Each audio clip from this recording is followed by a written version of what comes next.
Yeah. Well, welcome to this conversation you just walked into here. Did she really say that? We like to be in the middle of a conversation when I hit that record button because I want you to know that we're real women here having this conversation. And I'm super excited because, as you know, for those women that are going through and building businesses, one of the big things I'm passionate about as your host, Katrina van Oudheusden, is really walking women through the process of time and productivity and how to scale and build your business within your rhythm. And what I brought, when who I brought on today is actually Amber. When I love this conversation because Amber and I connected and clicked right out of the gate. We are so much aligned. We are both really passionate about helping women. And we have the same viewpoint in a lot of respects on how business gets run by women and really different ways that we need to approach it as women. So, who is Amber? This is the great question. So, I'm going to read a quick little short bio about her. Right. She's the founder of Women on Stage Collective. It's a speaker development company built by women for women. And why is that important? And I'll get to that in just a moment because there's a big reason why that's super important. Through her signature Stagecraft Method, Amber helps established women leaders refine their voice, craft their message, and step into the next level visibility as a bookable, not just sellable, but bookable, credible speaker, right? Her work bridges the deep identity, her work bridges deep identity clarity with the strategy and presence required to lead a room. Actually, women are doing a really good job of stepping it up, but what we're not doing is leading the room. So I can't wait for it, right? So it's not just speak to a room, it's actually leading that room, leading that conversation. And for so long, we thought it was the men that had the power in the room. Women, let me tell you, things are shifting. She's collaborated with over 15 industry experts to create a holistic approach that blends both the personal truth, performance craft, and professional level deliverables, right? And that's important to understand because selling from stage is its own work of art, right? Amber's clients don't Absolutely. just find their voice, they truly own it. So, Amber, thank you so much for being here and being in this conversation with me because, man, oh man, just in your intro alone, there's like about 1,000 different directions we can go in this conversation. Absolutely. I'm super excited and stoked to be here. I've every time we've connected, I have very much so enjoyed exploring all the things. Yeah. So let's talk about first in the beginning, that part of that introduction. This is women speaking and crafting this message. It's from women, by women, for women. Why is that such an important element that our listeners and our audience needs to hear? So it's kind of an interesting thing. Like I come from about 15 years or so in the events industry, and I've been doing it from a lot of different angles. So I have been the person booking speakers, I have been the speaker, I've been the organizer of the event, I've done all of these different things. And over that entire period of time, there were some conversations that I just kept seeing happening that one drove me a little batty, especially as a woman, and two were just a pain point that was so clear to me that I just was crazy that nobody else was seeing it. And that specifically was that so much of everything in the world, but also so much of the events industry and any male dominated industry is designed and made for men. Yes. So the stage presence that you're told to do, the way that you're told to lead, like all of these different aspects are all taught by men and done by men and work for men, which is great for men. But for us women We're a out there, woman. sometimes being big and loud and having a lot of ego isn't really something that works for me or that matches for me. And for most women out there. So I decided it was really easy to solve this because there's so many amazing, brilliant, impactful women out there, experts in their fields, everything like this. And who are very able to teach women and help women to get in touch with their own way of doing it. So it's not just by women for women, it's also for you. Like that's a big part of, so like I try and avoid the whole authenticity. Yeah. It's starting to Uh, be overused. It's starting to be yeah, overused and everything else. It's like, and I think we overuse it for women specifically because we know we wear these masks. We exactly. innately know that we're putting on this makeup to mask an emotion. We're putting on this hat that we're wearing. We're the businesswoman, then I'm the mom, and then I'm the wife, and then I'm the sister. Like we have all these different masks, and sometimes the woman behind the mask, the us, the her, is the one thing that feels lost. And especially when taking the stage and being the voice, there's so much, oh, you got to work a certain way, you got to walk a certain way, you have to hold this position for so long, pause here. There's this sense of just not being in your natural flow because it feels very staged in a lot of ways. Exactly, where it's like it's a performance. And I mean, you kind of you say that and you think of it, right? Yeah, it makes sense. You're on stage, you're performing. That's not actually what resonates, what connects, what engages, what like leads. And if you can't find or are being taught ways that just don't that feel like a performance and don't feel like just walking up and being yourself and being amazing, that's that's a problem. So I Yeah. decided, let's not teach that. Let's instead teach how to come at it from a woman's perspective, and how to come Mhm. at it from not just any woman's perspective, but you as a woman's perspective. Yeah. So let's talk a little bit about the development of this business because one of the things around did she really say that as our audiences, women in business, they're wanting to learn like, okay, Amber, how did you get this business started? Like how like in that respect, like what have been some of the challenges you faced in setting up this type of business? Yeah, absolutely.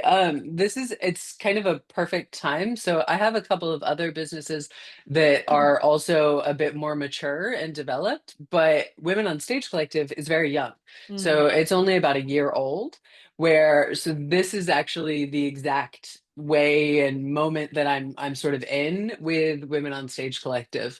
So in launching and building it is the very first kernel of it, right? It came from my zone of influence, my area of genius. And so it was very much like a labor of love and a mm, calling in that sort of way. And therefore, it's something that occupied my time and my brain without ever like necessarily having to feel like I was working at it. yeah. Um, and therefore, I was having all of those conversations and those validation conversations that are so important in the early stages of business and business launching. Yes. So that's something that has been a super big focus with me is actually building a community and a supportive space for women, and especially in the category of business that I'm in. I think you, Katrina, are also in this sort of space. So like that would be, any kind of community builder, thought leader, content creator even, or any of those types of things where you're having to put intentionality into your community. Yep. That's where Mm, I focus. So I spent probably more time than most people would in that space where I'm connecting with people, I'm hosting like get-togethers, I'm doing things like that. And that was where a lot of the beginning style of the business comes from. And then from that point, once that community has built it, I have taken a very community first approach to growing and scaling. So the core community that I've been able to magnetize and sort of draw in has been where I have managed to build. So it was collaborative in the creation as well as sort of community based collaboration in the scaling of the business as well. and I love that because we talked about that in the beginning, right? And this kind of ties into a little bit of that relationship conversation we were talking about also is that there's so many ways to start a business, and I think really at its core what you've done, Amber, is the essence of being a female entrepreneur. A lot of times we go in with this intent to do it as a solo entrepreneur, right? We're just going to do it ourselves, or we're going to push through, we're going to figure it out. But there's a beauty and an elegance and almost an ease when the with how you just described, kind of like, all right, well, I started like intentionally networking, right? Started intentionally finding individuals, relationships, women I wanted to connect with, and then started building community around that. So I think in that respect, and I see she's nodding her head like, yeah, this is, Yep. it's a real easy conversation. It doesn't feel like it's pushed or forced, right? It feels like it's a natural state of the evolution of your business. And then what you've done, if I'm not mistaken, in some ways you've Mm. already started the buying process because you cultivated the relationship. And then the ask and the receiving of a money exchange is probably a little bit easier. It doesn't feel so forced. Would you agree? Absolutely. That's one of those things where I think a lot of specifically women, but any entrepreneur uh has oftentimes, especially if you don't come from like a entrepreneurial background, or like if this is your first go round on that, having those money conversations and like, Mhm. when do I ask? When do I finally get to make some money? Is such a critical point. And yes, that's very much so the way that really kind of it's always worked for me in business. Is first the conversation, first the like the customer first, and the like that, all of those things establish the want, the need, the desire, the painkiller kind of moment. Right. And then that's when you don't even really have to push, like you're not hard selling in any way. You're just naturally saying, well, I have this. It is exactly what you have said you wanted. Do you want Mhm. it? And by and large, that's sort of what has been like true for me in Mm, selling the program as well as selling this business and various other things, is that it's not a hard sell at all. It's not yeah. even a sell conversation. It's It's a just a, request. It becomes a request. yeah, it's It's like, them wanting it. yeah, they request it from you. They're like, do you have something like this that I can get from you? Can I work more with you? Like, it's a natural ask instead of a, hey, buy this thing from me kind of a thing. And it's a total, it's the other side of the relationship, right? We talk Yeah. about the, relationship economics is one Yeah. of them, right? It's like the exchange, and I have heard honestly, Amber, it's been crazy. I've talked to women throughout the decades, and I've even met some extraordinary men who have said women are the best communicators. They build through collaboration, and they'll keep a business going long after because of the relationships that they make with vendors, with people, with like they get to know the who they are, their family. So let's talk a little bit about that relationship building. Yeah. This is actually a really interesting thing that I have seen come up and sort of evolve over time.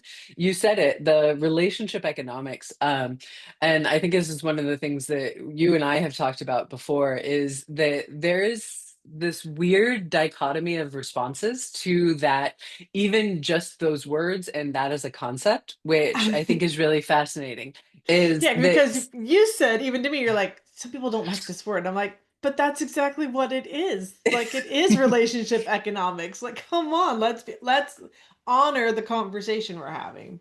So yeah. yeah. So absolutely, I think it all starts in that relationship for So sure. how do you then come across, I guess, with the world of AI? Is that a Oh, this is relationship? I just went down this road. Don't ask me why, but I'm now down this road with you. absolutely. So what I find really fascinating is, one, I do think that AI and a bunch of the LLMs like ChatGPT and things like that, especially if you are more one of those like 60+% of the users that are using voice mode for AI, it can feel very much like a relationship. It can Mm, feel very much like those sorts of things. However, in my opinion, this is not an actual true relationship.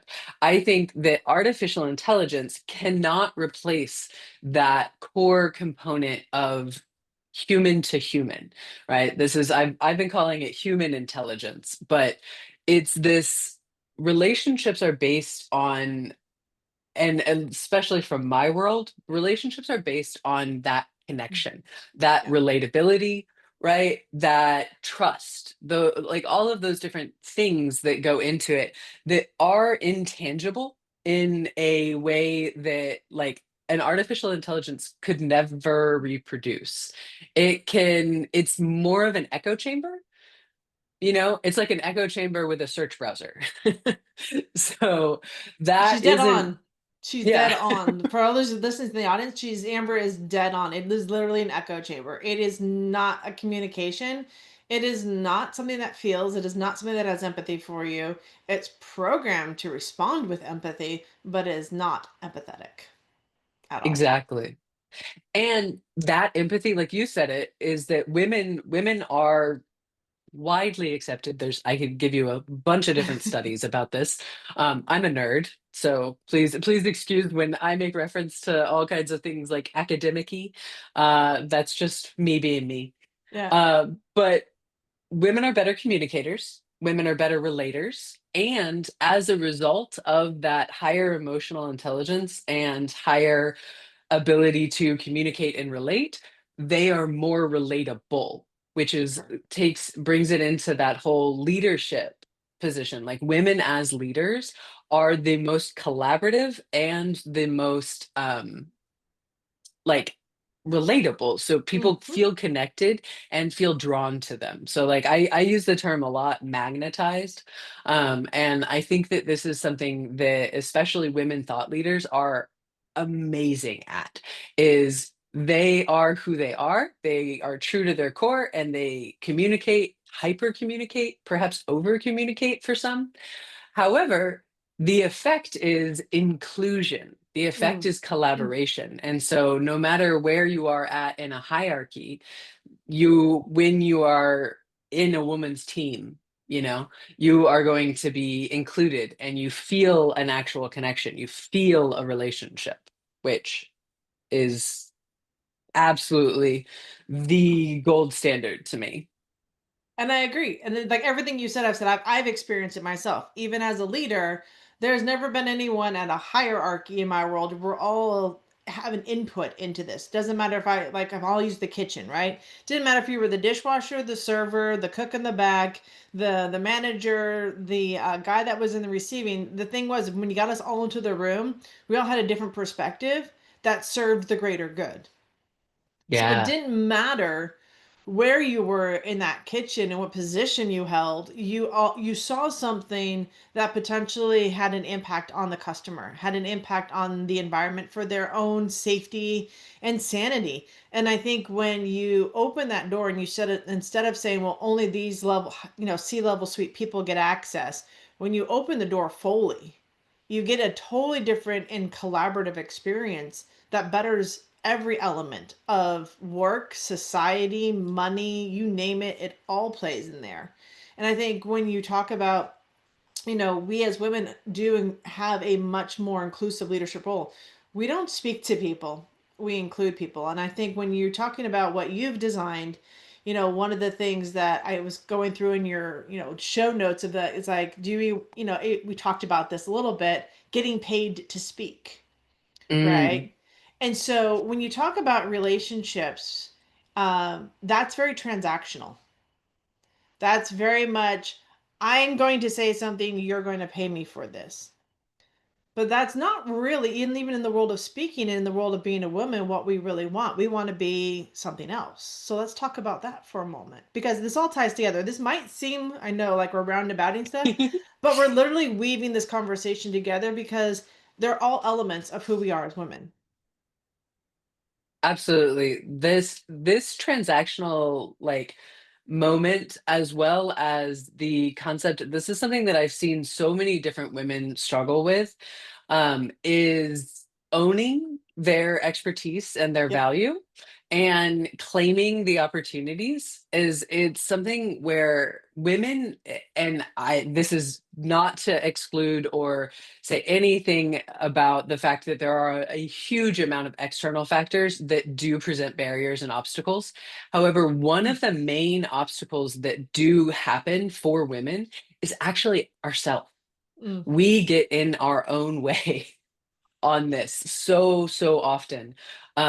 And it comes up in places like that, right? With the, like, for instance, getting booked and paid to speak, or really any service-based offering, is a similar thing where women get hung up on feeling like it's transactional when we Hmm. are relational interactors. We're nurturing. I mean, not all of us are nurturing. Like, I'm not a mother, but I do Hold find. on. I'm going to stop you right there because the nurturing isn't reserved just for another person. I would look at, even from your business perspective, you're nurturing a community of women. You're Mhm. nurturing another area. So it's not that you're not nurturing. Nurturing is the ability to care for another person to the extent of watching them succeed and grow. And it doesn't always mean child. It could mean your sister, it could mean your best friend, it could be another woman out there. So I will challenge you, Amber, and say yes, you are nurturing.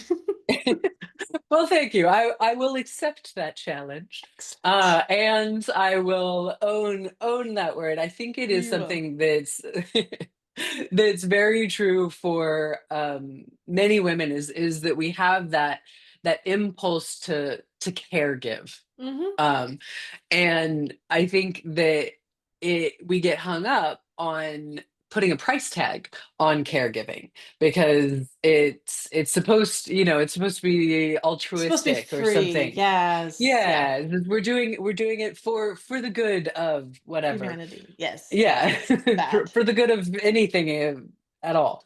Um, but where we stop is understanding that a couple of different things. One, other people have a monetary value that they do assign to that, to Mm, your expertise, to your skills, to your time, to all of these different things. And true. then two, where we as women will undervalue and hesitate around money, whereas the other option, men, do not. They fully expect to be paid in those moments and in those times, and they have a very firm number, and they stand firm in it, and they fully expect to get it. I want that confidence for women as well. Yeah. Like, and that's what I think is sort of lacking, I guess, in that, is anchoring into the value that you are providing, and anchoring in and owning your expertise and what you're offering to the world, Mm. whatever your business is, whatever your flavor is, right? And being able to confidently and calmly present that and be like, yes, I cost $10,000 to speak. There you go. That's Yeah. that's a full stop statement. It is. And I think so many times, and I hear women say this too, to say this also, it's just what I naturally do. Like they Mm, don't expect to get paid for something that just comes naturally to them. And yet at the same time, it's funny if you look around us, there's things that naturally come to men that they get paid for also. And they learn to put a price on that. And so there's this sense that we've downplayed, and I will tell you that over it's centuries of training, it's centuries of conditioning, yeah. it's ancestrally dated back throughout whatever. I know what we're up against. I mean, honestly, when you can tell women that, do you remember the time back in 1978 when it was the first time you could open a checkings account as a woman without having your husband's signature? Oh yeah, 1978. it's insane. So less than 50 years ago, we've actually been able to control our money. So one thing I will say is that sometimes we bump up against um, getting paid what we're worth because we've never really, our mothers haven't had that experience. Our grandmothers haven't had that experience. So generationally, you are the first women that are taking the stage, asking for what you're asking, a, setting the stage, just to put it that way, setting the stage for what's to come, what's possible, right? And who you're working with, Amber. I think these women, if you can impart on them, and I know you do, that they are really setting the greatness of what does a female speaker look like? What does a female stage look like? What does it look like to, instead of just speak to an audience, include the audience and really get that engagement? Because that's one of the big things I'm hearing is that we want an engaged audience with us. We don't just want to speak to them, we want them like engage with us. So share a little bit how your program like teaches women to create that type of engagement in their speaking and what they're building. Yeah, absolutely. So that's 100% true. Like this is one of the key things. Like I call them key speaker metrics. Mm, And where like this has actually been something of a problem in the events industry like over time that I have seen throughout my career. I am not the only one saying this either, is mm. that audience satisfaction, engagement, and actionable rememberability, for a really awkward word. Yeah, yes. um you know what I mean. The retention of the information, like, can it be actually actionable? Do you implement it, or is it just something Yeah, that comes in then goes back out again? exactly. Yeah. These are the kind of key areas where speaking is falling flat in pretty Ooh. much every arena. Like it doesn't matter what type of event, it doesn't matter. This is not even just in events, but well, let's stay in our lane and talk about events. Um, So this is something I've actually started doing a keynote all about this. Women are literally built and designed with born in like and trained skill sets to address each of those things. Women get higher audience satisfaction when they are on stage. And like literally in events overall with a 50-50 or better balance to the speaker lineups. They actually events get higher audience satisfaction, higher, Hmm. exceptionally higher engagement for women speakers versus male speakers, and they get women, and this is one I absolutely love, women's voices, our tonality and vocal range actually increase semantic encoding. What? So yes, it is crazy. There's like so many studies about it. Oh, that's good. I'll send them over to you. It's this is where I told you I'm a nerd. So this is something where we are actually built, just like women are Yeah. built to be able to achieve all of these different things. So taking that as like our Mm. starting point. You asked about how we are building or increasing or doing things in stage and women on stage collective. So we have two different programs designed for two different sort of category or levels of speakers. We have women who are still developing their signature talk and message, and then we have more established speakers who are looking to go to the next level, really dive into the thought leadership and start being those bookable speakers, more of like a speaker production experience, if you will. Okay. Both of these address and go through the process of this holistic experience. So I said in the beginning that I'm a very big collaborator, Mm-hmm. and I am also not really a believer in guruism. So I'm not the end all be all. I do not know everything that, Same. and I think I'm just going to call it a mistake for people to present that as the way, like Mm. the way and whatnot. So what I've done is I activated my own network, right? I live and do relationship economics. So I canvassed my large and amazing network of women experts and I brought them in. So we cover every different aspect. It's like a 360-degree dive into all the things that make you a amazing public speaker. So we do development of your signature talk, which is a deep dive into kind of those, what you were saying earlier, where women say, well, it just comes naturally to me. And so I don't want to be paid for it, or I don't think to be paid for it. Right. We actually do a deep dive into what your superpowers are, what your Mm. lived genius is, like where you have actually created expertise, and we craft it into impact statements and take it into your ultimately your signature talk. So each of the women come out of our programs with a signature talk that only they can give.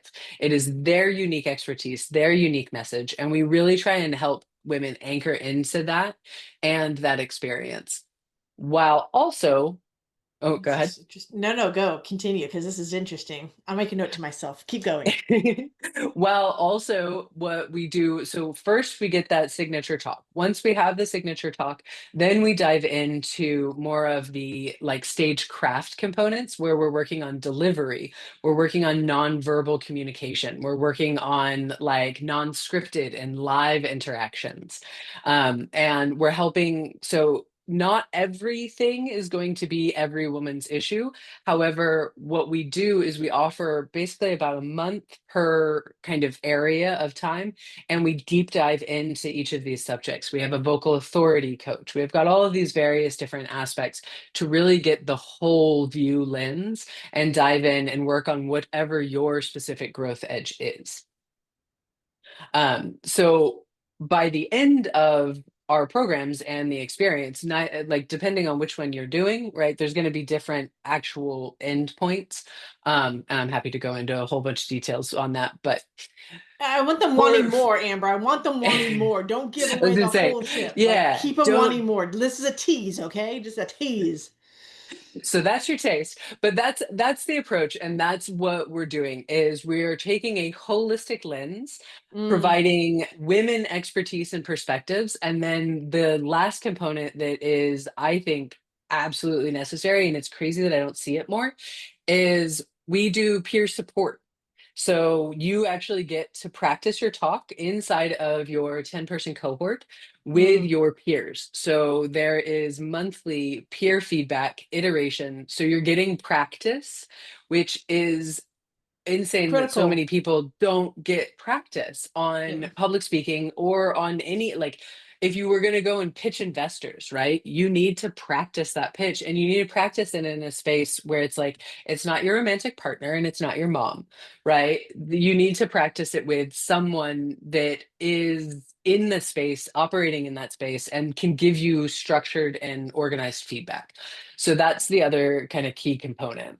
And I'll bring this over to food. So as a chef, right? Uh-huh. Whenever we had to, if we were applying for a new position or a new job within Disney at the time, the chefs always had to create a meal. So what do you think we did? We went to our chefs and we tested and we had them all taste something because they're the only ones give feedback. If I took it to my friends and family, they would all say, "Oh, this is awesome," but I need that critical culinary perspective, viewpoint of presentation that I'm not going to get from just the average person. So what you're saying, Amber, is like this is your opportunity to really fine tune it. And not only do you get to fine tune it, but those giving feedback get to fine tune their feedback. So it's a give and take for everybody Absolutely. that's in that cohort and that's in that intimate 10 group, because now you're supporting, you're cheering each other on, and you're celebrating each other, which I think is often missing because it feels like such a solo moment. But really what you're bringing to the table here, and I hope what my audience is hearing, is that you're the collaborator and you're creating those collaborative experiences and really embodying what that looks like for women. So thank you for leading and modeling this in this world of speaking, because it's still until now it has been a missing, and you're like one of the first women that I've really talked with that's bringing this more holistic approach to it. So thank you for that. Absolutely. It's my pleasure. It's very much so one of those if you want it, build it. Well, um and yeah. I will share this too. And I think it's interesting because we're both working with women kind of at a different side point. I work with women really in that productivity. And I was talking with a lady, a friend of mine, and she was like, I do speaking engagements. She goes, typically when I do my speaking engagements, she's also someone that's aware of her natural 28-day cycle. So she knows her infradian rhythm. And typically, she tries to schedule her speaking engagements during the top half of her infradian rhythm because that's when she has the most communication skills. But this particular event she scheduled or happened that she got accepted for, it was right before her, it was at the end of her luteal, beginning of her menstrual, which is a totally different energy for women. And it was Yeah. interesting when I was chatting with her because she's like, I recognized I was going to be on stage in front of a couple hundred people. I had to add more rest in. I wasn't trying to do the higher level of thinking. She goes, my presentation was going to have a different energy level. It was going to have a different energy presented. But what was fascinating, she said, she's like, when I delivered that presentation in that phase of my cycle, well, it wasn't at like the high-end like raw cycle that we typically see from a stage. It was more of a softer, leaner lean in. She goes, I had more people come up to me and connect because I was right in that energy phase for myself. So I'm curious because I love one of the things that you said was like we spend a month in each one. And I think as a woman, we need that month time to really process, go through the different energy stages, going through the different tasks that are aligned with each one of those steps that you have them go through, because deepens our understanding and gives us that confidence to really radiate and not radiate, be radiant. That's the word I was looking Mhm. for. In our presentation. So I just want to just really acknowledge you for that because I think that's a unique space that you're building in. And I don't know if I said anything that you have heard or haven't heard before, but that's what kind of popped up in my head over here. Well, this is one of the reasons why I'm very excited to bring you in for my community to talk about this, about the creator planner, and for like about the flow and the rhythms that are unique for women in terms of like work and productivity. Because this is something that like I have only sort of, and Edges. yeah, it's like I've felt around the edges of it. I notice it's like in a dark room and I'm bumbling for the light switch. I'm like, Yeah. I know this is here. There's something here. And when we first spoke and you started saying these like saying things like you just said, where I'm like, yes, that makes so much sense. Yeah. And that's the type of like expertise and insights and understanding that I really try to bring in for the women in the community Yeah. is understanding that and customizing that, right? And like acknowledging the fact that as women, this is something that it happens in our bodies. It's gonna affect everything. Like, you There's might going to be as a well moment map and you might understand. bleed on stage because if you're not paying attention to it, all of a sudden you're like, oh crap, right? And so Yeah. there's also being bodily aware because that is one of the things as a woman that you might, and I've heard speakers say this, they're like, yeah, I got off stage and I was, bleeding. And so we've got to have this honest conversation as women. I It have is had that part of our experience. things. Yeah, see?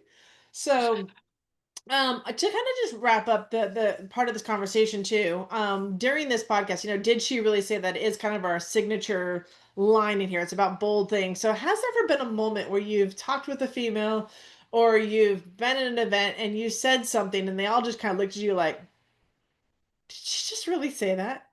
Do you have a moment that you can share with our audience? I actually my favorite thing, it doesn't involve conversations with women. Okay. It involves conversations with men. And this is something because this I come from male dominated industries and oftentimes I'm on these conference calls or in front of men and dealing with big, strong, powerful men, right? Yep. Um, and I have had this conversation more than once, and I continue to say it and hold this space for it, where I've got all of these men and all of these speakers and everyone, and we're all standing around, or like I'm with the organizers, and we're talking about who won the contest, and every single time I predict it, I say women are going to win as best speaker. And every single time, every single man argues me. They say, no, that's not true. They don't win, like la la la. Every single time I have said it, women won. Not only won, but swept. I'm rocking out over here. So Amber's saying yeah, that, and I'm like that's dancing a little happy dance over here on my side. So, yes. so it doesn't sound as shocking out of context, but it is that women will win best speaker. I can see that in That's a that's room my full did of she like really this. say that? Yeah, did she really say? Because you'll be talking to guys and you're saying, "Hey, this is what so," and they're like, "She's, they're their little lady. Like that's gonna be great. That's not what's gonna happen. We know better." And then all of a sudden, it's like, "How did you know?" Kind of a Yeah, moment. exactly. That's Mm, that's my oracle moment. I like it. That's the Amber moment. Yes. That's what we do. That's the Amber moment. That's the way we just light you up. It's the cautionary. You gave caution. I'm going to play with the yellow. I'm going to be like, Amber cautioned you, and you didn't know, but she slammed on the green light. Like, there we go. All right, It's so true. how does our audience connect with you? What's the best way? What is something that you want to gift them to help them take action? Because we don't want them just to hear you, but we want them to be able to connect with you. Absolutely. So there's a couple of different ways to kind of find and dip your toe in the water of the Women on Stage Collective. There's a public free Facebook group called the Women on Stage Collective Facebook group. It's Okay. pretty easy to find. Links will be down in the show notes. Don't worry, Yes, ladies, it'll all links be will be down in there. the show notes. So come in there, and every week inside of that group, we actually release a weekly speaker tip and exercise. So if you are still in the early stages, this is a great place to just start working on not being necessarily on stage, but any form of public speaking. Mm. So these tips are, there's a bunch of different things, but they can help you lead better meetings. They can help you have, like, Better if you're a tour webinars, guide, yeah, better anything and everything webinars, like better that. online coaching, better everything. Like, dear Lord, learn to speak. And so that's a free resource that is available every week, Okay. and gives people a little bit of a fun blip there. I also am willing and happy to offer a free seat in our Stagecraft Challenge that will Ooh. be starting at the beginning of January Okay. 2026. Um, and that's usually a paid challenge. However, for your audience, I'm happy to offer free seats for this. It's a 5-day live training, virtual, Ooh. which is all around figuring out your message and learning a short blip of storytelling and a talk spark activity. So it's just the very tip of the iceberg to experience and start practicing what it is to do the Stagecraft method and work in the Women on Stage Collective world. Yep. Definitely want to be part of your world. Now you've got me curious, and I'm just sitting over here There as the host. So I have a feeling we're you going to go. do a lot more together, Amber, than we possibly know, because there's a lot of collaboration. We're both from the hospitality industry. We both love people. We've come at it from two Absolutely. different sides. So let's continue working together and having this conversation. Because I think for all our audience and our listeners, there is something in there when no matter where you're at in your business, if you can learn to speak up, present, sell, pitch, it's all wrapped around what Amber is building, right? That ability to speak, to raise your voice, to connect to your audience. We've been taught throughout a lot of the bro marketing era how to pitch on a webinar, but there is something very unique about embracing it as a woman and understanding your strengths, your tonalities, how to use your voice, and the different vibrations, like Amber just taught me, that show up in our being able to connect to our audience. So I'm excited. I will say, whatever you do, connect with Amber. That's my dig, right? Learn from her. We will definitely be, hear us. Probably she'll be back on this podcast, I'm sure, next year as we continue I'm to in. develop our relationship and continue talking about this, because I do know, and I've had a lot of people talk to me and say, "Hey, would you consider being a speaker? Would you go on stage?" And I've danced around everybody, but there's something magnetic and attractive about Amber, and I think it's because she's in her true, authentic self, and it really is collaboration instead of trying to get you one on one. It's not a bro marketing approach. It is a very softer, more elegant, but yet more powerful approach that you bring to the table. So thank you for that, honestly. Absolutely. Cool. I very much so appreciate that that perspective and that shout out. And I am also 100% here for more conversations. Um, Yes. yeah, We're I'm having them. I'm I'm in. Okay. Well, for everybody, the show notes have all the details. Connect with Amber, get to know her, get inside the collective, take her up onto the free Facebook group. Most likely, you're going to see me in there too, because now I just found out about it. And we're going to be having a lot of fun. So, thank you, Amber, for joining us, for really giving a different perspective and a different twist on this and what you're building and how you've been building it as a female business owner. I love it. I can't wait to chat some more. So for all my listeners, you know the deal. You heard it first on Did She Really Say That? And you absolutely want to stick around for our next episode. Talk to y'all soon. Bye everyone.